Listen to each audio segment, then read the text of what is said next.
Luke here from Papa Bear Adventures. Welcome to part 1 of our 2023 PC build.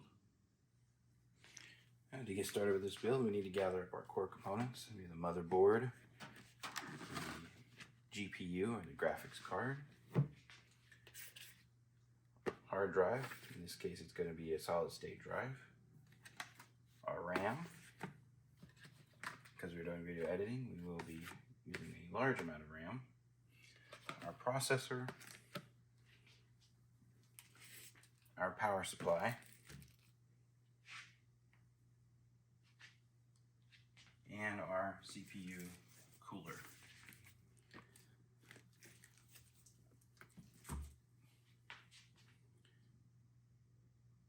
It's always a good idea to ground yourself. My climate here is not super dry, so I could probably get away with not doing any ground strapping. And it is a controversial. Some people say you need it, some people say you don't. For me, just to be on the safe side, I will be doing a ground strap connected to my power supply, which will be connected to the wall ground. So I'm going to go ahead and get that set up, and we'll keep moving. In order to set up the ground strap, I will need to get into the power supply first. Go ahead and get that open up.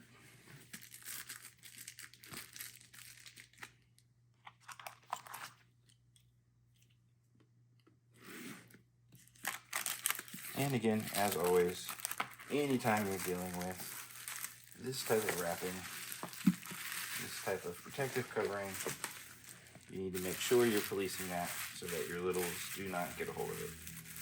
It is dangerous and a choking hazard.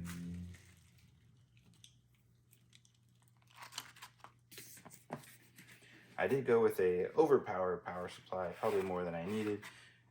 Based on my graphics card choice, it recommended at least an 850 watt power supply. I did go with a 1000 watt. Mostly just to make sure I had enough power for my power supply, my motherboard, my graphics card, and any of the lighting elements that I'm going to be putting into the case. This is a modular power supply from Corsair. And what that means is that all the peripheral connections that you need can be selected and plugged into the power supply so that you only have the cables that you need and no more.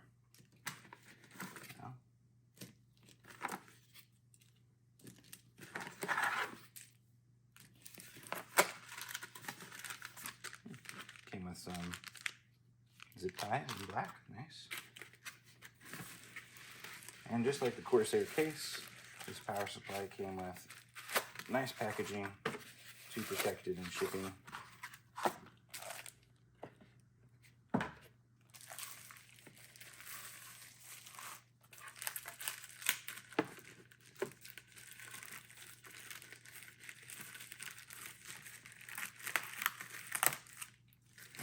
Just in case you think I'm being overly paranoid, looks like Corsair agrees with me that these are choke hazards and you need to take care of policing them properly, keeping them away from your littles.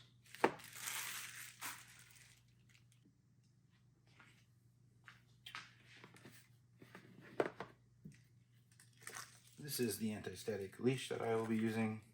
My own personal setup, I have two of them actually put together, one leash. This lead will clip onto the casing of the power supply, create a ground, and normally this would go around your wrist, connecting your wrist, creating a static discharge point. I am going to put this around my ankle so that the power supply will be out of my way and both my hands will still be free. I'm interested in your comments on that, if you agree or disagree with using these at all, and if you agree with using them around your ankle is efficient.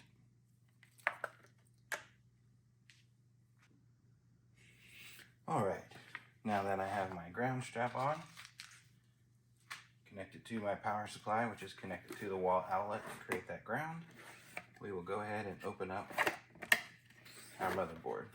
I did go with an Aorus Z790 Elite AX, which will support the 13 Gen processor that I'll be using. The socket is an LGA 1700. We'll take a look at that.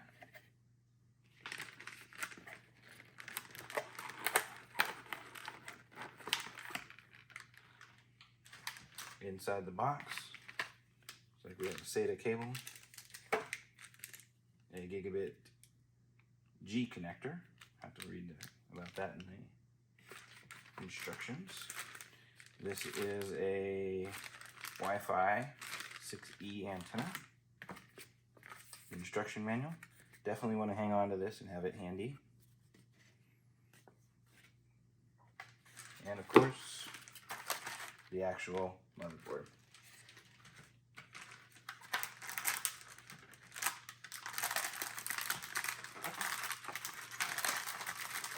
Now, the box that this came in from the manufacturer was a little beat up here in this corner. I don't see any visible signs that the damage actually got to the motherboard itself.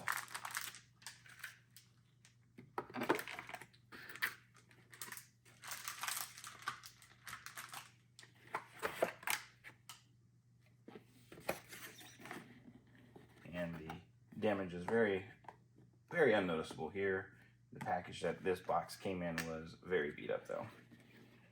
So we will be setting up the board here on the table before putting it into the case, just to make sure everything posts and that we don't have any issues. And then we will take the time after that to get everything inside of the case itself. The motherboard does come shipped in a static discharge bag. You will definitely want to keep a hold of that bag in case you need to RMA the board and send it back. You will have the bag as well as the original box to put it in to do so. It used to be that the owner's manual would have all the information and step-by-step instructions on all the components of the motherboard and step-by-step process on how to install the CPU, the RAM, the GPU, any peripherals, all of your power cables, USB headers. But nowadays, in our world, you have a QR code that tells you where to go for your particular installation instructions, from your drivers to your hardware, to setting up a RAID array, support utilities, and just general troubleshooting. So, you know, these QR codes provide you with all the information that used to come packed in the box with the manual. So we're going to start by installing the CPU. And we're going to be using this Intel i9 13900KF 13th gen LGA 1700 CPU. Now this one is discrete graphics card required, so this CPU does not support onboard graphics. So you will have to have a GPU to pair with the CPU.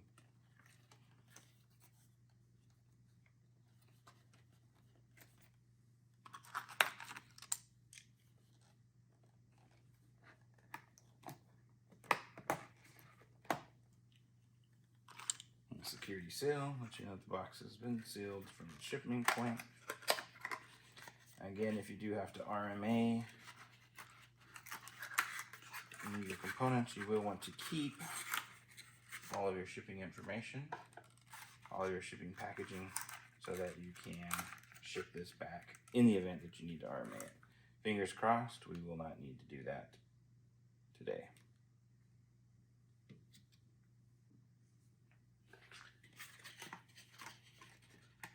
The instruction manual is pretty intensive for the CPU. Probably has all the information you need about it in there, and doesn't look like you need to download anything. So we're taking a look at the processor installation information. This has the instructions here, as well as the instructions you can find by looking at the motherboard's information. So we will begin installing the processor. And I am a big fan of keeping the instruction information handy with you whenever you're doing something. We all may think we know what we're doing, but it's a good idea to just verify. So what we're going to do here is release the processor hold down.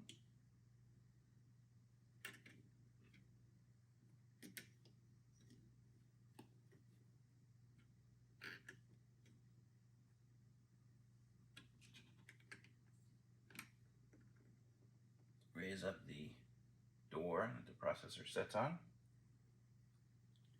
Now you want to take a moment here to inspect the pins. On an LGA processor, the pins are on the board. The older processors, the pins were on the processor. So we're going to take a moment here to really inspect these pins, make sure none of them appear to be bent, and also to orientate ourselves with which way the processor needs to set down into the socket. Having a bright flashlight is something that you can use when you're inspecting the pins. And you may want to look at it at different angles, shine the light at different angles, and give you a moment, the ability to see if any of the pins appear to be bent. All of my pins appear to be in great condition.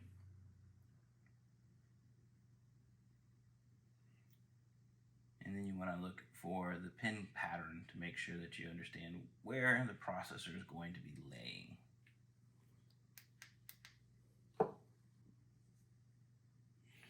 When handling the processor, you want to make sure you're not touching the processor on any of the pins or connectors here. If you'll notice, there's a little arrow that shows where pin 1 is. Looking at the motherboard's instructions, that pin should go there. And you'll also notice that there are some notches in the PCB board that will help you also orient the processor. And you can see there's also an arrow here on the very back. It's hard to tell in this lighting.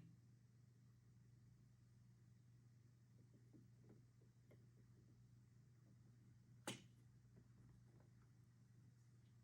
just going to set the processor down there, making sure that it's seated.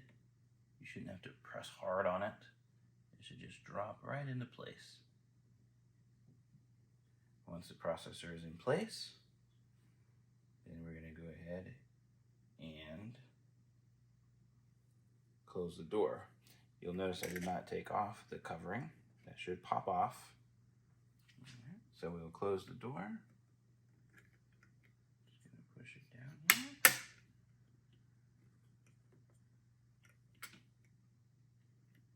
There's that popped out of place.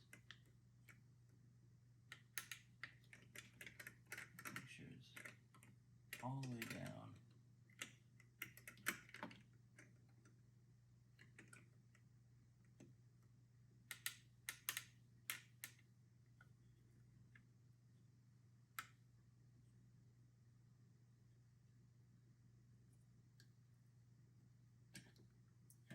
Considerable amount of resistance, so just gently and firmly press in the retaining clip.